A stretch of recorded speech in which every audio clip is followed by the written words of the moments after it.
नहीं माना इन आँखों से आज मैंने ब्रह्म को पहचाना है। कृष्ण पद चरण कमल में मन को लगाना, कृष्ण चरण कमल में मन को लगाना। ये ताना उलाहना तो दर्शन का एक बहाना, ये ताना ये उलाहना तो दर्शन का एक बहाना। इसलिए गोपियों को लाना लेकर के इसलिए नहीं चाहते कि ठाकुर जी को दंड मिले, बल्कि इसलिए कि उन्हाने से कम ठाकुर जी का दर्शन तो हो जाए।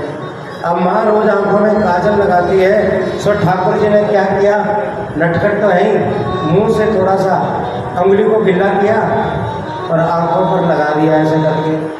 और काजल माँ ने लगाया था, सो आंखें मल करके रोने लगे, बटवे जैसी आंखें जगन्नाथ जैसी बन गई गोल गोल। माँ ने पूछी क्यों रोता है, अभी तो मैंने तेरा कान ही घुमाया, नौटंकी करता है। तो ठाकुर जी कहते हैं कि ये मुझे पूरे ब्रजमंडल में बदनाम करना चाहते हैं ताकि कोई मुझे अपनी छोकरी ना ले।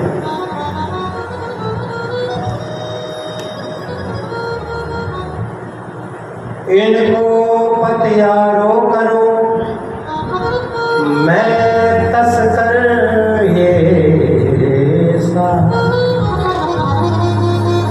अरे चोर नाम मेरो धरे मेरो होन न देंगी क्या। ये मेरे को इसलिए बदनाम कर रही है, चोर चोर कह करके इन्हें पूरे ब्रजमंडल में मुझे बदनाम कर दिया। अब चोर ही मेरा नाम पड़ गया तो मैया अब कोई बहू नहीं देगा मुझे, कोई पत्नी नहीं देगा मुझे, बहू नहीं मिलेगी। ऐसा भगवान का लीलाएं भी, इस लीला को करते करते भगवान आज ग्वाल वालों के साथ जमुना के पावन तट पर खेलने गए और खेलते खेलते भगवान ने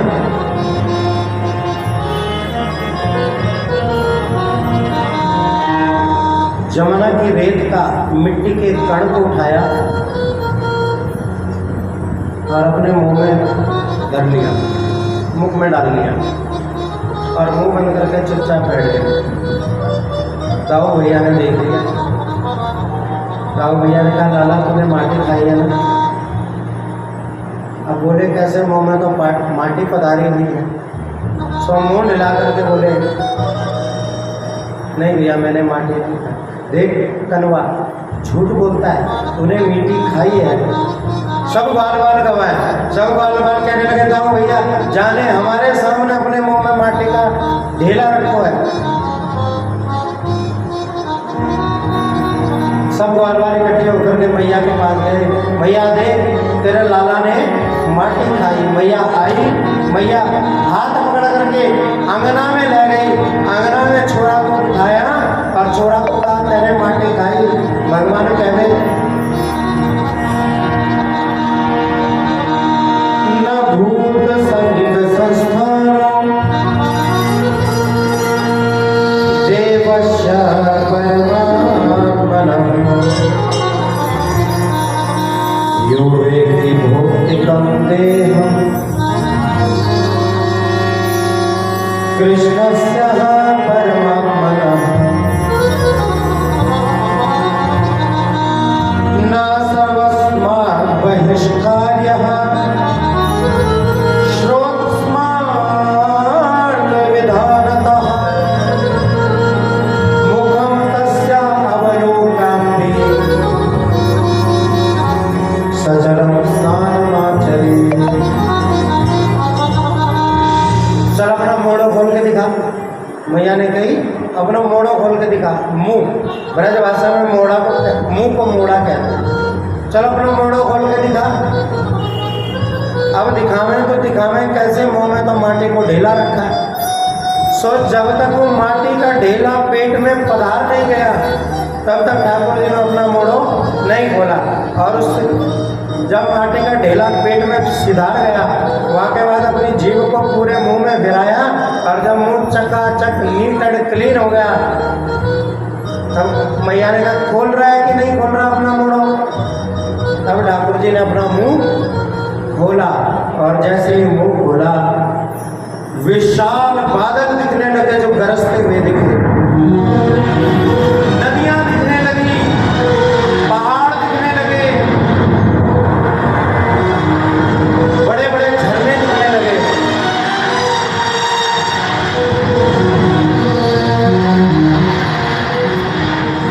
नक्षत्र अश्विनी भरणी इत्यादि 27 नक्षत्र, योग कर्ण नवग्रह, सप्तद्वीप नवखंड,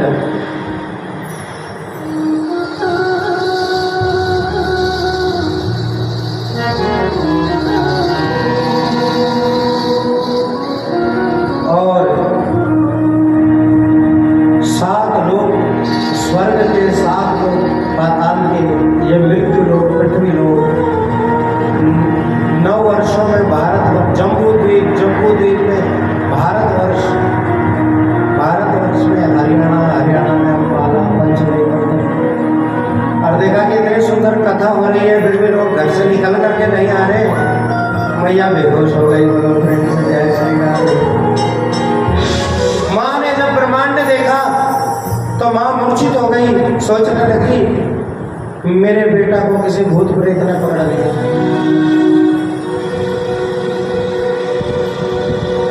ठाकुर जी ने अपनी माया, योग माया को बुलाया और कहा कि माँ के मस्तिष्क में प्रवेश करो और माँ ने जो कुछ देखा है उसकी विस्मृति माँ को हो जाए, माँ भूल जाए। योग माया ने भगवान की आज्ञा का पालन किया। भगवान थोड़ा सा जल लेकर आए, माँ के छींटे दिए चेहरे पर, माँ की मूर्छा टूटी और माँ ने कहा छोरा तेरे मुंह में मैंने पूरा उत्तराखंड देख लिया, बड़े बड़े पहाड़, नदियाँ, झरने। मुझे तो यूँ लगे तो ये किसी भूत प्रेत ने पकड़ ली। ठाकुर जी कह रहे मैया 60 साल से ऊपर की है गई है ना, तो जब जीव 60 साल से ऊपर का है जाए करे तो बाकी आँखन में धुंधलोपन आ जाएगा। और तेरी आँखन में कुछ नहीं, बूढ़ी आँखें है गई है तेरी, तने पता नहीं क्या देख लिया। ठीक कह रहे छोरा, इन बूढ़ी आंखों में सब कुछ धुंधला धुंधला। माँ को स्मृति कराइए। मानो ठाकुर जी इस लीला के माध्यम से जीव को बहुत बड़ा उपदेश देना चाहते हैं। ठाकुर जी ने मिट्टी का ढेला उठा करके मुंह में रखा, इसके पीछे भी भगवान का बड़ा सुंदर ज्ञान जीव को देना है, बड़ी लीला है।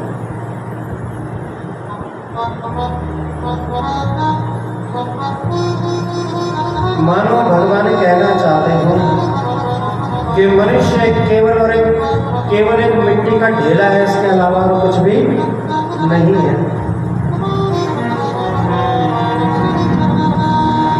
एक बूंद सा है मनुष्य। कैसा? एक बूंद सा।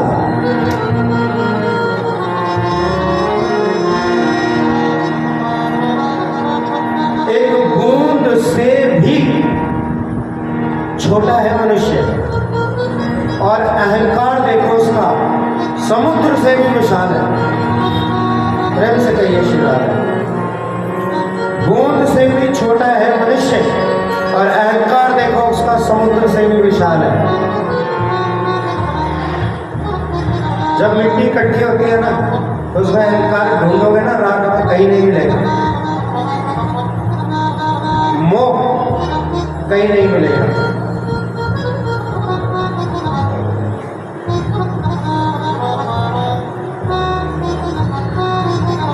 इसलिए भगवान ने बताया कि जीव एक मिट्टी के ढेले के अलावा और कुछ भी नहीं है।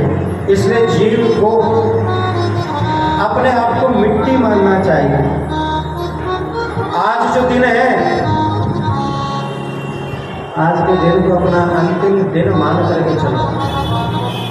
घंटा है, इस घंटे को अपने जीवन का अंतिम घंटा मान करके चलो। कथा शुरू हुई थी 4 बजे। जैसे हम 4 बजे थे वैसे अब नहीं है, हैं? नहीं, जीवन का 2.5 घंटा बीत चुका है। चेहरे पर झुर्रियाँ पड़ने वाली हैं, बालों पर सफेदी आने वाली है। भगवान हमें बता रहे हैं कि मिट्टी बनने के लिए तैयार हो जाओ। माटी के अलावा कुछ भी नहीं। पहला आश्रय भगवान का जीव को मिट्टी खा करके ये ज्ञान देना है। दूसरा आश्रय भगवान का ब्रज महिमा का वर्णन है। रमण रेत लेट्यो नहीं और किया न जमुना पान। अरे मन को समझो नहीं ब्रज को तत्व महान।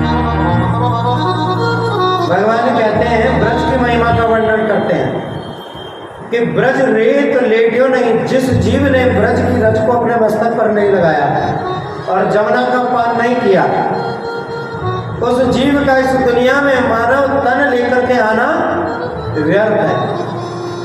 देखो, पहले घर का आंगन कच्चा होता था, तो हम सभी, हमारी उम्र तक के सभी मिट्टी में लेट करके बड़े हुए। आज पक्के पक्के फर्श हो गए, बच्चे मिट्टी में लेटे तो लेटे कहाँ? उनको मिट्टी का तत्व तो नहीं पता। और हमारे दादाजी से हमने सुना था कि जो मिट्टी में नहीं लेटा उसकी हड्डियां कभी मजबूत हो ही नहीं सकती, जो मिट्टी में नहीं खेला। और देखा नहीं आजकल के बच्चे कितने कोमल है। आरओ के अलावा अगर गलती से दूसरा पानी, हैंडपंप का पानी पी लिया, इन्फेक्शन, इतने कोमल है। इसका कारण क्या? कि वे कमरे के अंदर सिमट करके रह गए। तो भगवान इस मिट्टी के तत्व को बताते हुए कहते हैं, रमण रेत लेट्यो नहीं और किया न जमुना पान। रे मन तू समझो नहीं ब्रज को तत्व महान। और जिसने ब्रज की मिट्टी को अपने तन पर लगा लिया वो मुक्त हो गया, वो मुक्त हो गया। क्योंकि स्वयं मुक्ति भगवान के पास गई और मुक्ति भगवान के पास जाकर के पूछी कि मेरा नाम मुक्ति है, मैं सबकी मुक्ति करती हूँ, लेकिन हे गोपाल, मैं भी तो मुक्त होना चाहती हूँ, तो मेरी मुक्ति कैसे हो? तो भगवान मुक्ति कहे गोपाल सो मेरी मुक्ति बता। ब्रज रज उड़ मस्तक लगे। भगवान कहते मुक्त होना चाहती है, ब्रज रज उड़ मस्तक लगे तो मुक्ति भी मुक्त है। तो मुक्ति की भी मुक्ति हो जाती है। और हम ब्रज जाते हैं, ब्रज मंडल जाते हैं, बद्रीनाथ जाते हैं, गंगा जी में जाते हैं और वहाँ पर जाकर के भी पिकनिक मनाते हैं। पिकनिक ही मनानी है, अम्बाला में क्या बुराई है? ब्रज जाते हैं, वहाँ से चूड़ियाँ खरीद करके लाते हैं। ब्रज जाते हैं, वहाँ से अपने घर में सजावट की चीज़ें लाते हैं। ये तो अम्बाला में भी बहुत लगती है। अरे ब्रज गए हो तो वहाँ से ब्रज राज को लेकर आओ तो आपका ब्रज जाना सफल है। इन आँखों में बिठा करके लाओ, इस जिह्वा पर बिठा करके लाओ, इस हृदय में बिठा करके लाओ। और मैं तो यूँ कहता हूँ कि जब भी ब्रज जाओ एक ब्रज का करवा जरूर लेकर के आना। ब्रज की मिट्टी का बना हुआ मटका जरूर लेकर के आना। और जब वो मटका लेकर के आना तो उस मटके में अपना पीने का पानी रखना और वो पानी पीना। कम से कम उस ब्रज की रज से स्पर्श होकर के जो पानी हमारे अंदर जाएगा वो कम से कम हमारे हृदय में राधा माधव की झांकी को तो प्रकट करेगा, क्योंकि संत कहते हैं कि अति पावन करवा को पानी। जो करवा आप लेकर आएंगे मिट्टी का घड़ा, उसमें जब आप पानी डालेंगे ना अपने नलके का, तो फिर वो नलके का पानी नहीं रह जाएगा, फिर वो क्या बन जाएगा, यमुना जी के अति पावन जमुना को पानी। अति पावन करवा को पानी। क्या होगा इसको पीने से? जाके पियत हृदय में आए, राधा मोहन झांकी के अति पावन करवा। इसलिए संत कहते हैं वृंदावन जाऊंगी सखी न फिर लौट के आऊंगी। और मेरी कोठी विरह की वीर सखी वृंदावन जाऊंगी।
जी की महिमा को इस लीला के माध्यम से बताया है।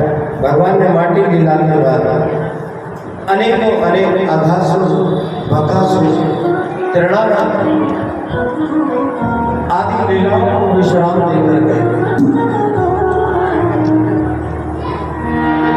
आज भगवान हो गए हैं 5.5 वर्ष के। प्रेम से कहिए श्री राम।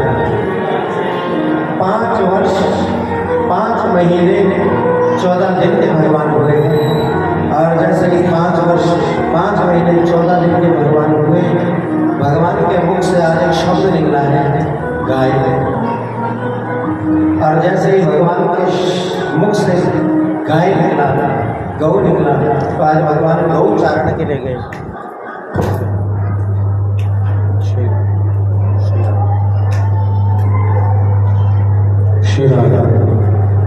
भगवान गौ चारण के लिए निकले और आज भगवान को एक नाम मिला है, गोपाल। गौ चारण करने भगवान निकले हैं, इसलिए आज भगवान का नाम पड़ा गोपाल। बोले गोपाल भगवान। गौ चारण करते करते करते करते आज गौओं को जल पिलाने के भाव से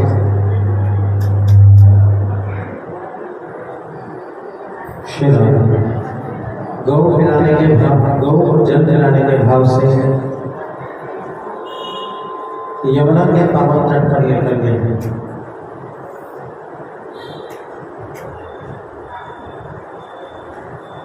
और यमुना के पावन तट पर जैसे गैयाओं ने उस जल को पिया, सारी गैयाएं मूर्छित हो गई,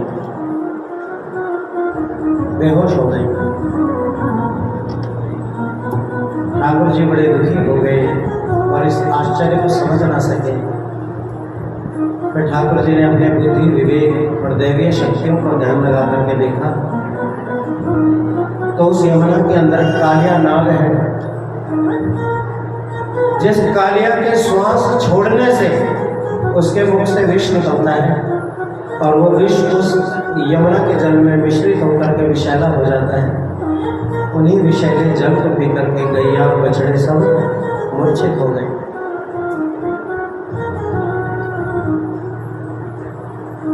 बलराम जी पास में खड़े हैं। बलराम जी बोले, कन्हैया कुछ ध्यान में आया? लेकिन कोई ऐसी बात नहीं जो भगवान दाऊ भैया से नाम बताते हैं, लेकिन ये बात दाऊ भैया से छुपा ली भगवान ने। क्यों छुपाई? सुखदेव जी कहते हैं, राजा परीक्षित, बलराम भी जो एक नाग है, बलराम जी भी तो शेष नाग है। शेष नाग के पास कालिया नाग की बुराई करूंगा तो बलराम भैया सहेंगे नहीं। एक जाति वाला दूसरी जाति के व्यक्ति की बदनामी को थोड़ी सहता है, पलट करके जवाब देता है। और अगर दाऊ भैया से कह देंगे कालिया नाग है तो फिर कृष्ण से लड़ने भी नहीं देंगे उसे। एक जाति वाला पहले नाग का समर्थन करेगा, अपनी जाति वाले का समर्थन करेगा, फिर व्यक्ति दूसरे को देखेगा। इसलिए भगवान इस बात को गोल-मोल करेंगे। और भगवान ने गेंद का खेल रचा। धन सुखा से गेंद तन सुखा के पास, तन सुखा से मन सुख के पास, मन सुख से श्री दामा के पास। और श्री दामा ने जैसे ही भगवान की ओर गेंद को फेंकी, भगवान गेंद को लपके हैं और अपने हाथ से जमुना जी में फेंक रहे हैं। गेंद को जमुना जी से वापस लेने का बहाना बनाकर भगवान जमुना में कूद गए। और जब भगवान जमुना में कूद गए तो सारे ब्रजमंडल में हाहाकार मच गया। स्वयं माँ यशोदा ग्वाल बालों को लेकर के वहां पहुंची है। ठाकुर जी अंदर प्रवेश किए तो कालिया नाग विश्राम सो रहा है। आसपास कालिया नाग की पत्नियां हैं और उन पत्नियों ने उस सुकुमार को देख करके झांकी को निहारा और पूछा, हे राजकुमार तुम कौन हो? भगवान श्री कृष्ण कहने लगे, हम नंद के बेटे हैं, श्री कृष्ण हमारा नाम है। आप सभी देवियों कौन हैं? मैं आप सभी के चरणों में वंदन करता हूँ, प्रणाम करता हूँ। भगवान संस्कारी हैं, बड़ों को प्रणाम करते हैं। संस्कारी बालक को देख करके उन नाग कन्याओं के मन में दया आ गई और उन्होंने भगवान से कहा कि देखो कृष्ण, हमारे स्वामी जागे उससे पहले तुम यहाँ से चले जाओ। अगर हमारे स्वामी जाग गए तो तुम्हें छोड़ेंगे नहीं। भगवान श्री कृष्ण ने कहा हम उन्हें जगाने ही तो आए हैं, अभी तक वो सो ही तो रहे हैं। देखो देवी, मैं तुमसे आग्रह करता हूँ, ये यमुना भक्ति का स्वरूप है, ये यमुना प्रेम का प्रतीक है। और इस भक्ति में, इस प्रेम में अहंकार का विष मत घोलिए। इसलिए आप अपने स्वामी से कहिए कि आप सबको लेकर के रमण द्वीप में वापस चले जाएं। इतने में कालिया नाग जागे और जाग करके भगवान से भगवान का परिचय पूछा। भगवान ने कहा कृष्ण है और तुम्हें यहाँ से निकालने के लिए आए हैं। कालिया नाग ने कहा अरे हमें कौन निकालेगा, ऐसा करो अगर हमें यहाँ से निकालना है तो हमारे साथ युद्ध करो, जो युद्ध में जीतेगा उसका पक्ष बलवान माना जाएगा। भगवान ने कहा देखते हम युद्ध करने नहीं आए हैं, हम प्रेम के अवतार हैं और प्रेम से ही तुम्हें समझाने आए हैं।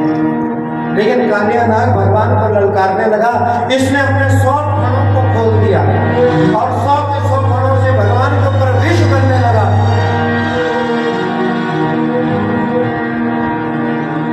और विष बनने लगा। भगवान ने पहले इसको समझाया, जब ये समझा नहीं तो भगवान ने भी अपनी दैवीय शक्तियों को जुटाना शुरू कर दिया और भगवान ने भी अपने शरीर को बढ़ाना प्रारंभ कर दिया।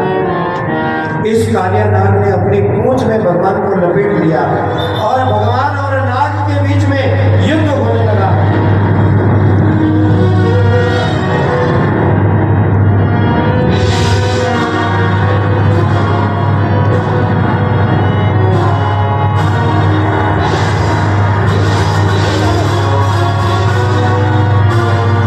इधर भगवान पटकी कालिया नाग को लगाते,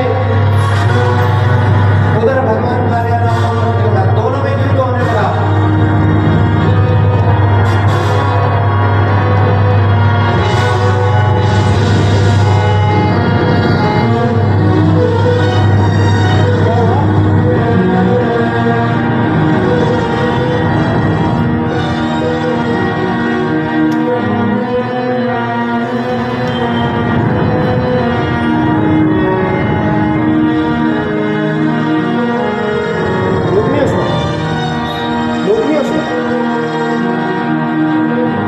भगवान को अपनी पूंछ में इसने पकड़ लिया, भगवान को पटके मारी।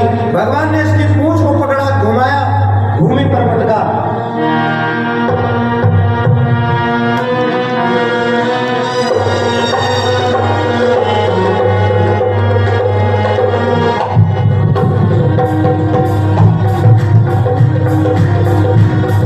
दोनों में युद्ध होने लगा।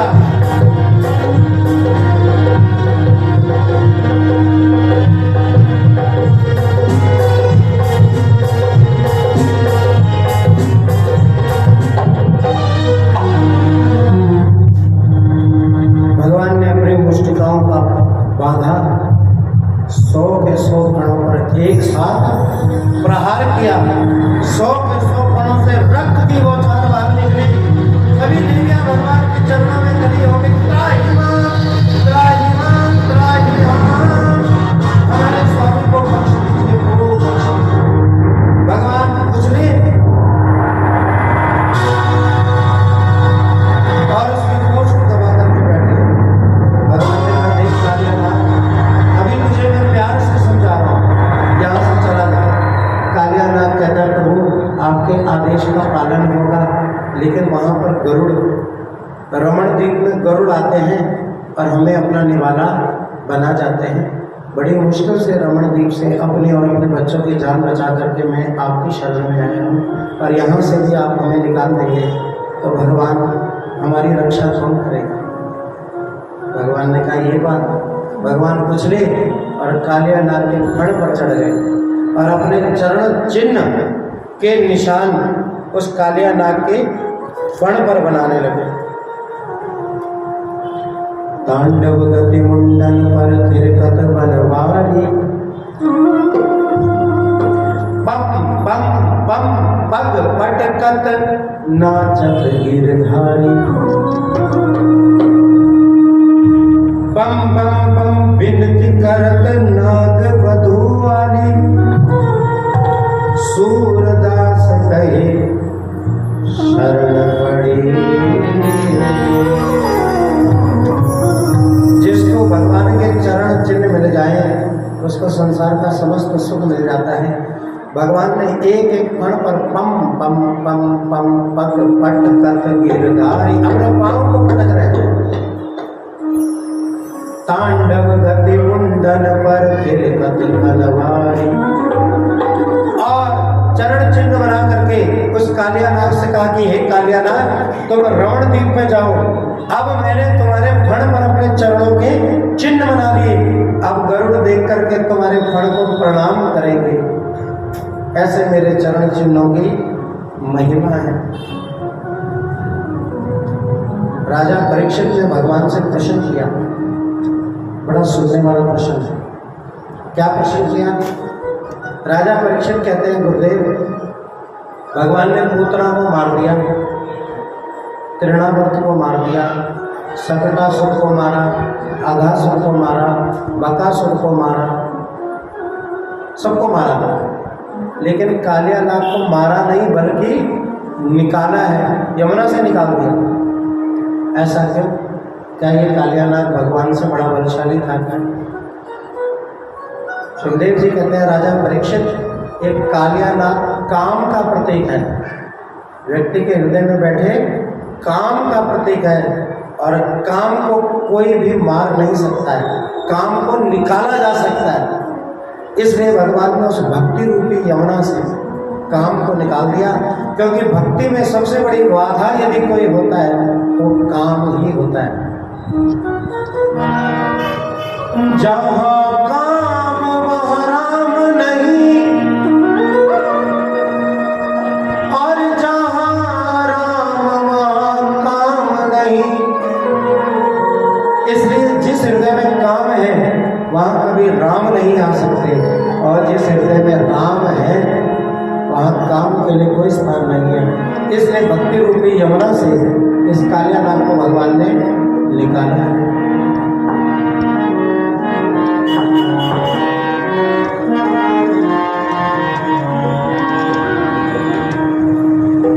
कालिया नाग का उद्धार करके भगवान ने प्रलंबासुर का उद्धार किया। गौओं और गोपों को जंगल में लगी हुई अग्नि, दावा अग्नि के पान करके भगवान ने बचाया, और आगे भगवान अपनी लीलाओं को करते करते आज हो गए हैं 6 वर्ष 2 महीने 9 दिन के। 6 वर्ष 2 महीने 9 दिन के। और जब भगवान हुए हैं तो भगवान ने अपनी वेणु को अपने अधरों पे रखा, और वर्षा ऋतु में अपनी वेणु का निनाद किया है।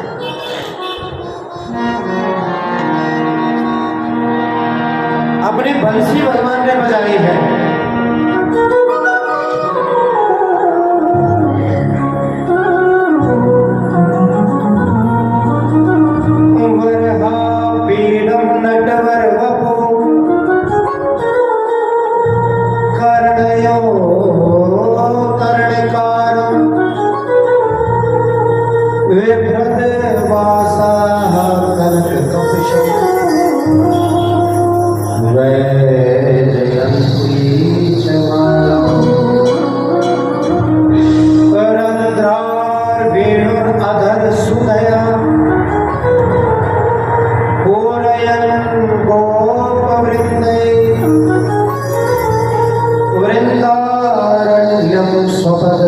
रमणम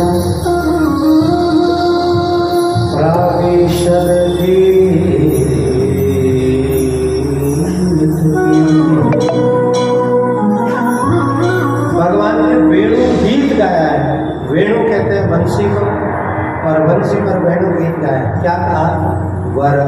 पीड़म नटवर। भगवान के स्वरूप का वर्णन बंसी ने किया है। भगवान बड़े सुंदर दिख रहे हैं। कर्णयोग कार्णिकारम। वन में चलते चलते भगवान ने कनेर के फूल तोड़े और अपने कान में लगा लिए। कर्णयोग कर्णिकारम। और वो कनेर के फूल बड़े सुंदर भगवान के कर्णों में लग रहे हैं। विभ्रद वासा। विभ्रद कहते हैं सोने को और वास कहते हैं कपड़े को। जो भगवान के कपड़े, जो पीले कपड़े हैं, वो धूप जब भगवान के पड़ रही है, बरसात के बाद जब धूप निकलती है तो कितनी चमकती है, तो वो चमकीली धूप जब भगवान के पीताम्बर पड़ रही है तो विभ्रद वासा। भगवान के वस्त्र ऐसे प्रतीत हो रहे हैं जैसे भगवान स्वर्ण के वस्त्र पहने। विभ्रद वासा कनक सोना कपिशम वैजयंती चमान। और गले में वैजयंती के फूल के जो बीज होते हैं उनकी माला है। रंध्रार वेणुर अधर सुदया। अधर होंठ पर बंसी है। पूरयन गोप वृंदे। गोपियों के कानों में आवाज गई। वृंदारण्यम, तो सारा वृंदावन चहक उठा।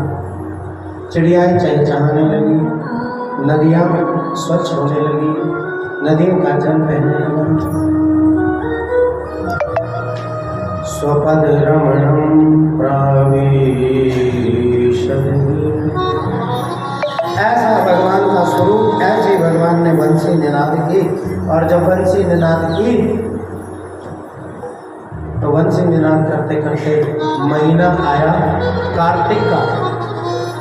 और कार्तिक के महीने में माताएं बहनें सुबह 3 बजे ब्रह्म मुहूर्त में उठती हैं, स्नान करते हैं और कथा सुनती हैं। गोपियाँ ब्रह्म मुहूर्त में उठते सरोवर में स्नान करते और कात्यायनी माँ की पूजा करते। कात्यायनी महामाय महायोगिन्यधीश्वरी नंद गोकुल सुतम देवं पति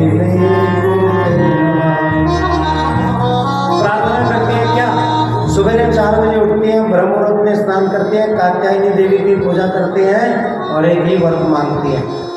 कात्यायनी महामाई, हे माँ कात्यायनी महायोगिन्यधीश्वरी, तुमसे कुछ नहीं छुपा, तुम सब जानते।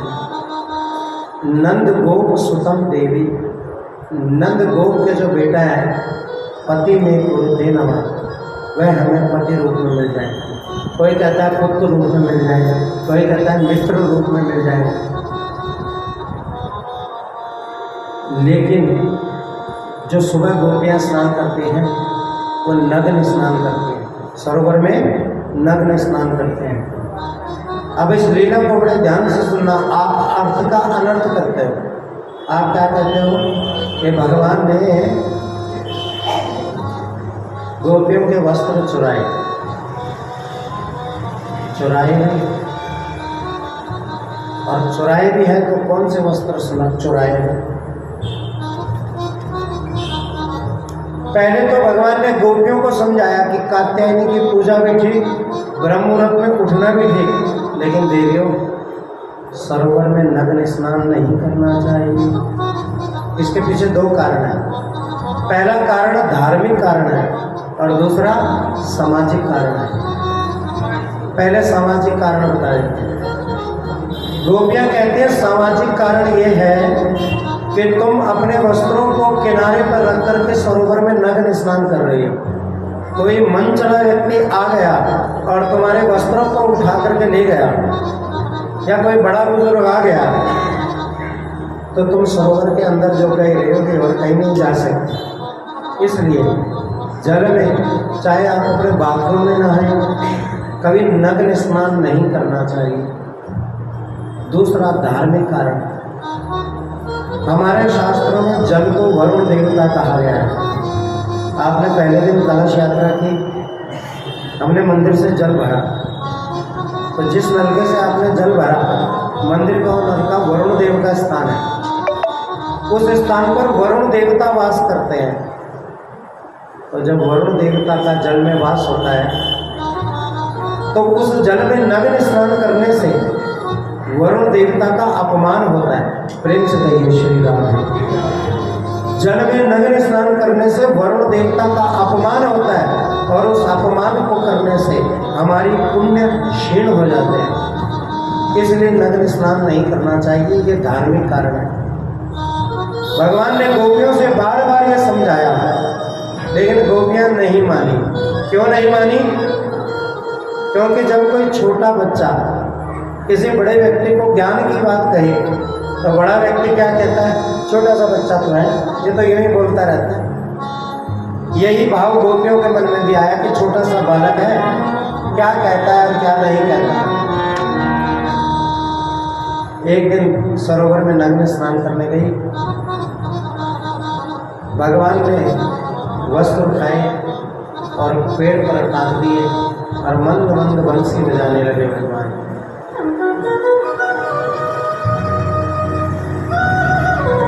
गोपियों का स्नान पूर्ण हुआ। अब गोपियां बाहर आने लगी, आए कैसे? वस्त्र तो है ही नहीं। वस्त्र तो भगवान लेकर के ऊपर वृक्षों के टहनियों पर टांग दिए। गोपियां हाथ से अपने तन को ढक के कहते हैं, कन्हैया हमारे वस्त्र दे दे। भगवान ने कहा, देखो गोपियों, मैंने तुम्हें कहा था कि कोई मन चला व्यक्ति आकर के तुम्हारे वस्त्र उठा करके ले जाएगा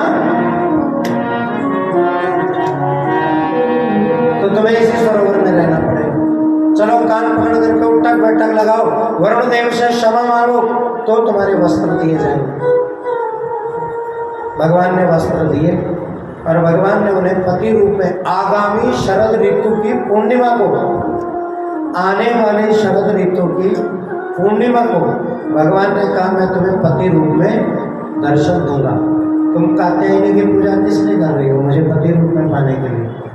तो आगामी शरद ऋतु की पूर्णिमा को मैं तुम्हें पति रूप में दर्शन दूंगा, तुम्हारे साथ रास करूंगा और रास के बाद महारास करूंगा। तो कल की जो कथा प्रारंभ होगी वो रास महारास की होगी, इसलिए समय पर पहुँचे, क्योंकि रास महारास का जो अर्थ आप लोग लगाते हैं वो कदापि नहीं है और जो है वो आप लोगों को पता नहीं। इसलिए रास और महारास है क्या, कल सही समय पर पहुंचने का प्रयास करें। सुखदेव जी कहते हैं, राजा परीक्षित, इति विज्ञापितो गोपी भगवान देवकी सुतः भक्ताया विप्रभार्याया भगवान ने जिन दो वस्त्रों को उठाया है वो ये वाले वस्त्र नहीं है। वो कौन से वस्त्र है?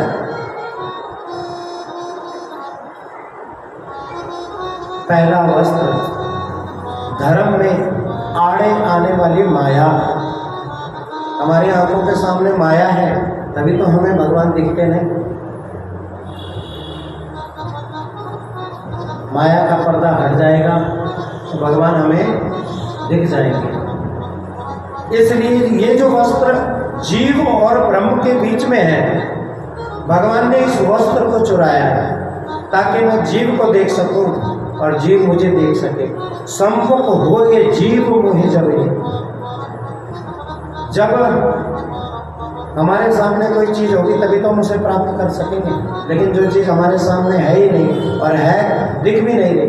कभी कभी आपने नोटिस किया होगा, कोई चीज़ हमारे पास में ही पड़ी रहती है और हम ढूंढते रहते हैं इधर उधर, दिखती नहीं। क्यों? क्योंकि आंखों से ओझल हो जाते हैं। इसी प्रकार से माया है, जो चीज़ हमारे सामने है वो हमें दिखती ही नहीं। उस माया रूपी वस्त्र को भगवान ने उठा लिया, उस माया रूपी वस्त्र का हरण कर लिया ताकि मैं जीव के सामने और जीव मेरे सामने हो जाए और भक्त भगवान से मिल जाए, और जब भक्त भगवान से मिल जाए तो सारी मर्यादा ही भंग हो जाए। ये वस्त्र भगवान ने चुराया। लोग कहते हैं भगवान ने गोपियों का वस्त्र उठाया। अब एक चीज़ बताइए, 6 वर्ष का बालक क्या स्त्री और पुरुष के भेद को जानेगा? बताइए, जानेगा क्या? 6 वर्ष का बालक क्या स्त्री और पुरुष के भेद को जानेगा? नहीं जानेगा। और जिस समय भगवान ने ये वस्त्र उठाए उस समय भगवान की आयु थी 6 वर्ष 2 महीने और 14 दिन। तो ऐसी स्थिति में तो बालक देव स्वरूप होता है, भगवान का रूप होता है, न स्त्री के भेद को जानता और न पुरुष के भेद को जानता। फिर क्यों हम लोग अर्थ का अनर्थ करते हैं? आज भगवान 7 वर्ष के हो गए। प्रेम से कहिए श्री राधे, भाव से कहिए श्री राधे। और 7 वर्ष के जब हुए तो भगवान आज गौचारण करके जब वापस अपने घर आए तो भगवान देखते हैं कर्मणा जायते जंतो कर्मणेव विलीयते सुखम दुखम भयं क्षेमं कर्मेवाभिपद्यते। भगवान जैसे ही गौचारण करके घर वापस आते हैं, क्या देखते हैं? हर घर में आज कुछ न कुछ पकवान बन रहे हैं, हर घर से खुशबू आ रही है। तो भगवान दौड़ करके नंद बाबा के पास गए और नंद बाबा से पूछा, बाबा आज ब्रज में कोई उत्सव है क्या? आज सबरे ग्वाल बालन के घर में कछु न कछु सुंदर सुंदर पकवान बन रहे हैं, आज कोई उत्सव है?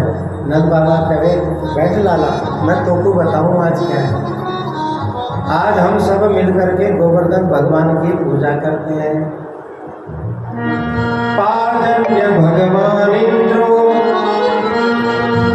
मेघस्तावापि मूर्तये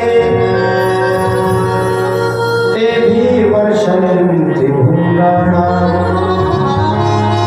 प्रमेयं जीवनं मया।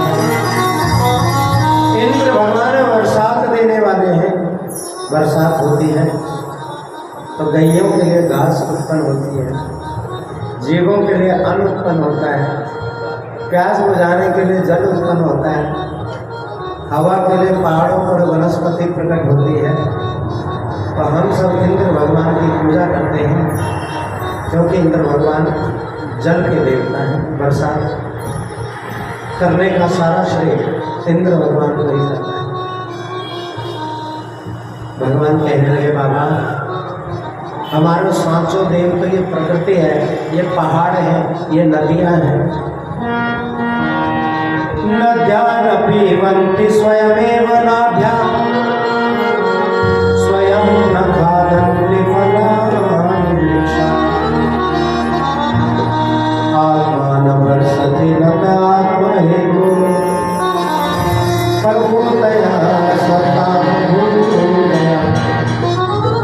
हमारी सच्ची देव तो ये प्रकृति है, प्रकृति परोपकार की मूर्ति है। कैसे? अगर चंदन के वृक्ष पर आप कुल्हाड़ी भी मारोगे तो चंदन का पेड़ बदले में आपको खुशबू ही देगा। प्रेम से कहिए श्री राधे। अगर चंदन के पेड़ पर हम कुल्हाड़ी भी मारे तो चंदन का पेड़ बदले में हमें खुशबू ही देगा। ये परोपकार है। नद्यां पीबन्ति स्वयमेव नाभ्यां।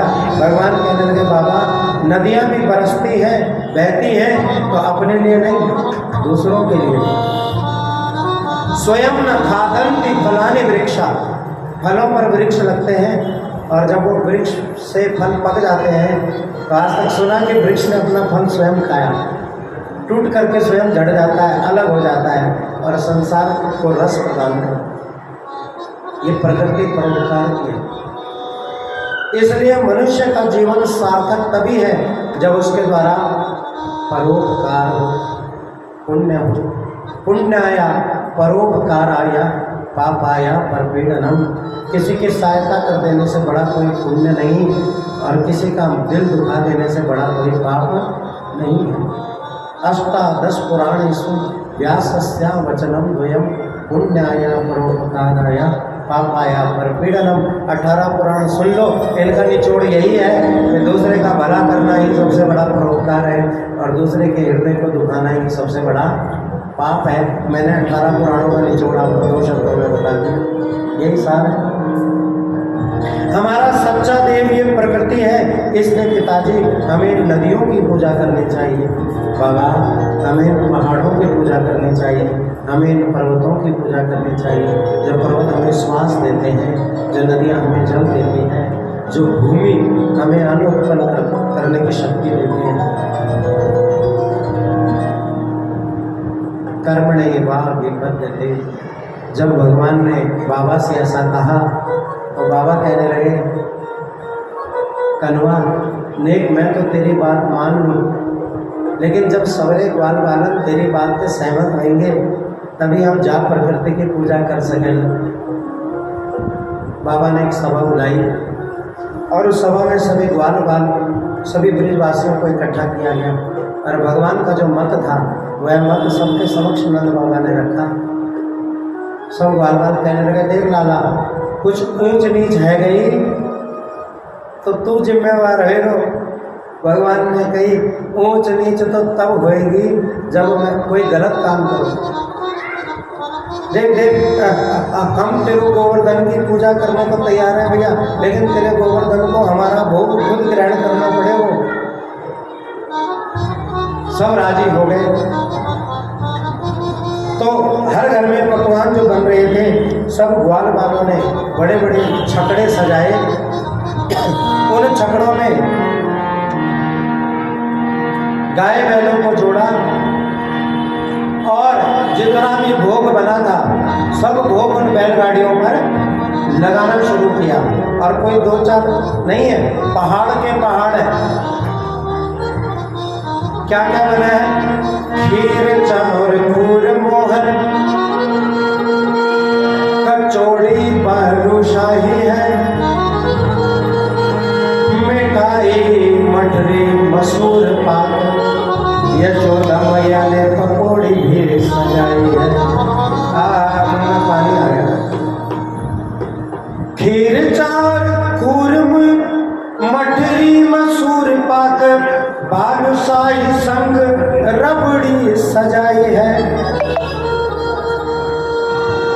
और ये भी नहीं कि थोड़ा थोड़ा, रसगुल्ला है तो उसका पहाड़, जलेबी है तो उसका पहाड़, नमकीन है तो उसका पहाड़, सब अपने अपने घर से सजा करके ले गए और गोवर्धन की तलाटी में भोग सजा दिया।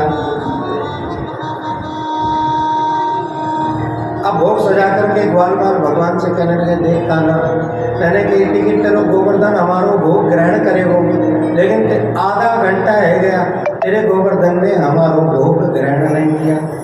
अब देखो एक रूप से ठाकुर जी बाहर खड़े हैं ग्वाल बालों के साथ और एक रूप से उस गोवर्धन पर्वत में प्रवेश कर गए। आप ही पूजे आप ही पुजावे, खुद पुजारी बने हैं, खुद ही देवता बने हैं, अपनी पूजा खुद ही कर रहे हैं। हे गोवर्धन भगवान नेक प्रसन्न है जा, आप ही पूजे आप ही पुजावे। भगवान जो पहाड़ के अंदर बैठे हैं, जो गोवर्धन के अंदर बैठे हैं, उन्होंने अपना मुंह खोला और भोग लगना शुरू हुआ।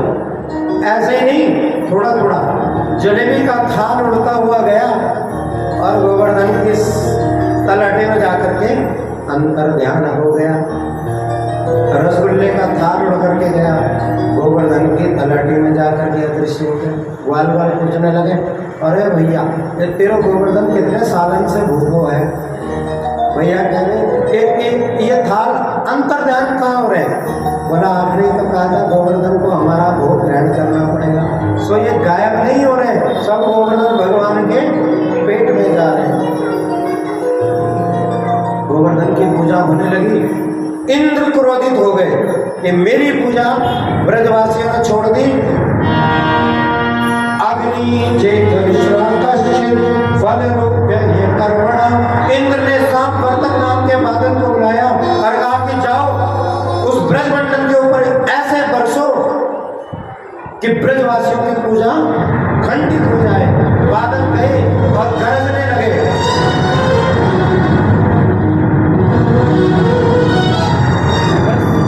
बरसात होने लगी, पानी भर गया।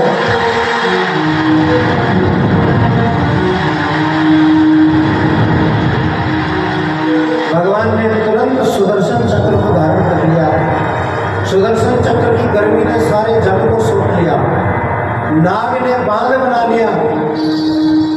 मेरे 7 वर्ष की श्री कृष्ण ने अपनी कनिष्ठ का अंगुली को उठाया, गोवर्धन की तलाटी में लगाया और गोवर्धन को उठा लिया। और आज भगवान का नाम पड़ा गोवर्धन गिरधारी। सब वालों को उस गोवर्धन की शरण में ले लिया। अब छोटे से 7 वर्ष के कृष्ण ने जब कनिष्ठ का अंगुली पर गोवर्धन को उठाया तो बादलों ने और गर्जना की। धन सुख मन सुख तन सुख श्रीदामा सब अपनी अपनी लकुटियां लेकर के आए और गोवर्धन के नीचे लगा दी। और कहा कि कन्हैया तुम अकेले नहीं हो, हम सब तुम्हारे साथ हैं। भगवान ने कहा अच्छा। भगवान ने थोड़ा सा अंगुली को ढीला किया, चटक चटक चटक करके सबकी लकुटियां तोड़ दी। अरे संभालो भैया, अरे सब बाल बाल कहने लगे तुझमें इतना बल कहाँ से आया? ले छोटो सो तो छोरा और ताले इतना बड़ो पहाड़ कैसे उठाए? अब भगवान कह रहे हैं कछो माखन गोपन बड़ो, कछो गोपन करे सहाय। श्री राधा जी की कृपा से